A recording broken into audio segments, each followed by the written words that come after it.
Hello, good people. Today we are in Uganda, all the way from Kenya, Northern Uganda. We are privileged to have our friend here. He is going to introduce himself. Hello. Hello, how are you? This is Francis Loum from Gulu City. I'm here seated with my friend Kathy, trying to interact. Gulu City is in northern Uganda. Gulu City used to be Gulu district, which is now composed with three other districts. We have Omoro, we have Noya, we have Amuro, then Gulu district itself. I'm privileged to talk with her today on something which will be touching to you all. Okay. So you will get all what we are going to interact about. Yes. So, were you brought up in Uganda or you just came as a visitor? Kindly let us know. I'm here. I'm born in Gulu in northern Uganda at Lacho Hospital. That's where I'm born. Okay. Yes. This is where I'm born. Okay. Yes. So, you were brought up in a village or something? I grew up in the village until of recent when I reached adulthood. That's when I started living in the city. Okay. Yes. So, kindly tell us how you grew up, how life was it good? Like that. At least let us know your background, Francis. I grew up as a poor man or a child Mm, living in the village mm, until when the war started in northern Uganda. That's when we started to move to urban areas. We lived around 46 kilometers away from Gulu city, which was those days Gulu town or Gulu municipality as such. We moved in 1990 after the overthrow of government, which was taken by His Excellency Kaguta Museveni. mhm. Yes, so that's when we moved to the city. So, please let us know what brought up the conflict. By 1986, I was barely 4 years old, Mhm. so I could not easily know by then so well what took place. Okay. However, with the events that betrayed us to start coming to town, Uh-huh. I realized that things were not that all the best. Okay. We were running up and down in the villages. Uh-huh. There was the government forces. Okay. Then there are also rebel groups which wanted also to overthrow the government of Kaguta Museveni. By Okay. then, that's how we came to move to town. Okay. But by then, life was so nice in the village, Mhm. of which we lived really a very happy life there. Okay.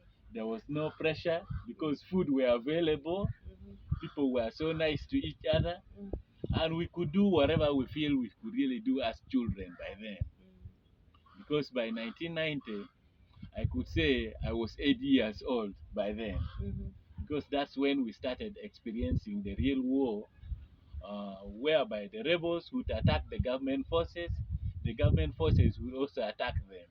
But amidst that, there were civilians, of which the government forces would be in urban centers Mhm. or in the trading centers, Mm, while the rebels were among the community mhm.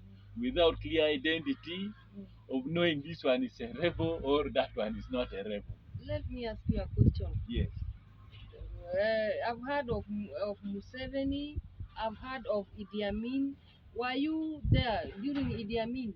No, by the time Idi Amin was there, I was not yet born. Okay. I was born in 1982, Okay. so I was not there. Oh. Although we hear stories, Okay. Which right? stories do you hear of Idi Amin? We hear Idi Amin could kill civilian. Economically, things were very bad. Okay. Mm? People would ration goods like salt, sugar, and soap. Those are the basic necessities that people in the villages would have preferred to use by then. Mhm. Yeah, so those commodities were not available. Mm. That's what we had. Okay. Yes. So you were born during Museveni's regime. I was not born during Museveni's regime. I was born in Obote's the second government. Okay. That is Okay. way Okay. back in 1982. Obote. Yes. Okay. Okay. Yeah, Okay. that's when I was born. Okay. Right. Okay. Yes. Continue. Um, in the villages, we had our cows, we had our goats, and even the crops that we were growing. So food were in abundance. Okay. We really used to live very happily like children. Okay. But when the insurgency started and people started migrating to town, in fact, there were two shifts of migration.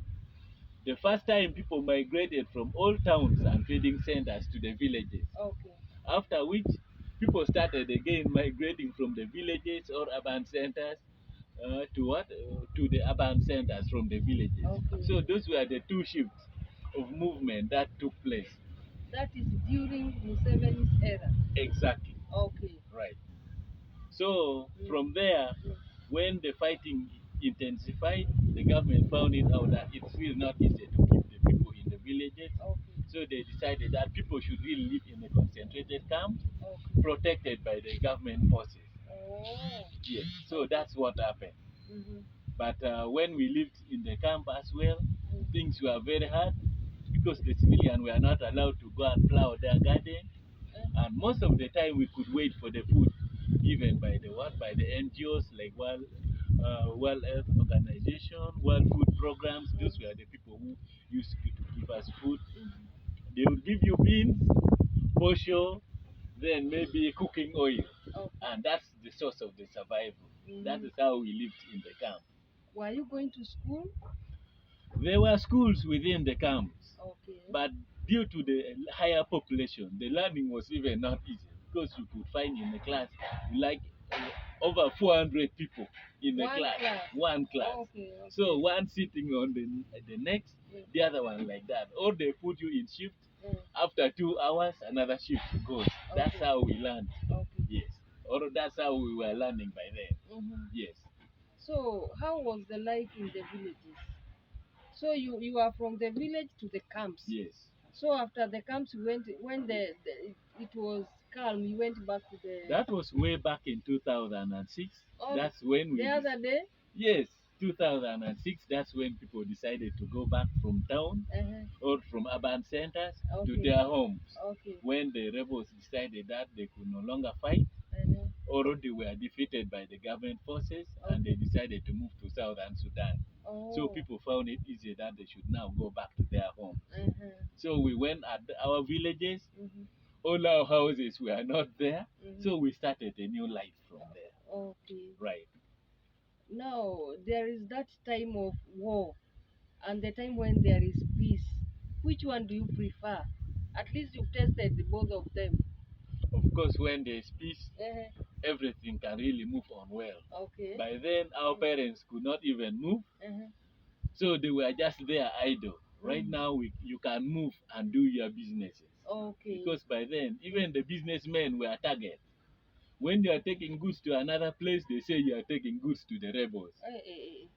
So it was really not easy. Now that we are in peace, everyone can move without any interference. Whether you are moving at night or you are moving at during the day, nobody asks you where are you going. Okay. But by then, when there was no peace, you could not move any far. You would get a roadblock. They'll ask you, where are you going? Okay. Where are you going? They need to check everything that you really need. They really need to check. Okay. So life is easy now that we have peace. We are just moving on with the normal businesses. And even visiting the relatives, we are able to do so. Okay. Right.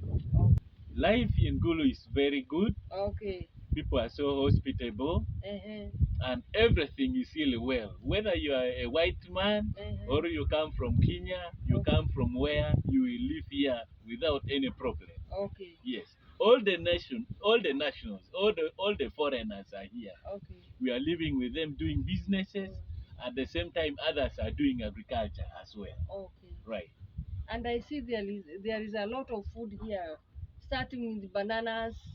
We have beans. What does best in agriculture here?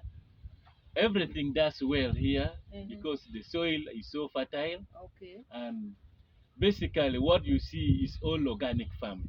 Okay. There's nothing like buying fertilizers. You don't use fertilizers? There's no any use of fertilizers here. Okay. So the soil is so fertile, of which all the foods can be grown here in Acholi land or in Gulu district or in any of the districts that I mentioned before. Okay. Right. So we have plenty of food here in Gulu? Our problem is not food here in Gulu because we have it in plenty. Okay. Even during the COVID-19 period, people were living so peaceful. The fact that people were not moving, but there was enough food that people could really use. Okay. So the problem of the actually is not food because the land is very available and enough to keep whoever is in need to live with us. Right. Now what is the problem? The problem that we have is that during the insurgency, people were in camps, and those who were brought up in camps, many of them did not have the cultural aspect of growth in their livelihood because for us here, what we know is hard work. Hard work. Hard work. But when somebody grows when he's idle, not doing anything, he gets that kind of feeling that anything can be given for free for that person. Okay. So that one has become a problem that made people even to be poor despite the land that they have, which is really very fertile. Okay. Yeah. So I can say there's high rate of poverty, then unemployment. Unemployment. Because we don't have any industrial park in Gulu here or in Northern Uganda that could have even processed the agricultural products we are seeing around. We are hopeful that when the industrial park is open here and those who had gone to school manage to go to industrial activities, then things will normalize. Okay. Right. Okay, thank you so much. Thank you for sharing with us. God bless you so much. Kindly tell us your number, phone number. My number is 0772 988 233, then 0755 643 555. That's where you can get me for any business. What do you do for living? I'm a graduate, but currently I'm not working. But what I'm doing best right now, I'm a commission agent, of which if you need land for hire, or you need land to buy, you need a house to buy, or a plot of land in the city to buy, you can easily access me. Then I take you for inspection for the different land, for development, for farming, and for any project that you may really prefer to have in Gulu city here, or in Gulu district, or in Omoro, or in Nwaya. In fact, Nwaya and Amoro, those are the commercial hubs for crop production. So large farms are always there, of which the population are not that as much as in the city here. So that's what currently I'm doing. When you say large farms, how many acres? The smallest acres there, it starts from 500. That is the smallest acre. The smallest. So we have plantations and ranches. So this is Kate Muchina show. You can subscribe, like, comment, and share probably with one another. Thank you so much. Can you use Kicholi or Kigulu to tell them that? Okay, this is Kate Muchira show. Iramo marone mio bod la wori ka dak bene iwachi watami kamatie iye afo e matek.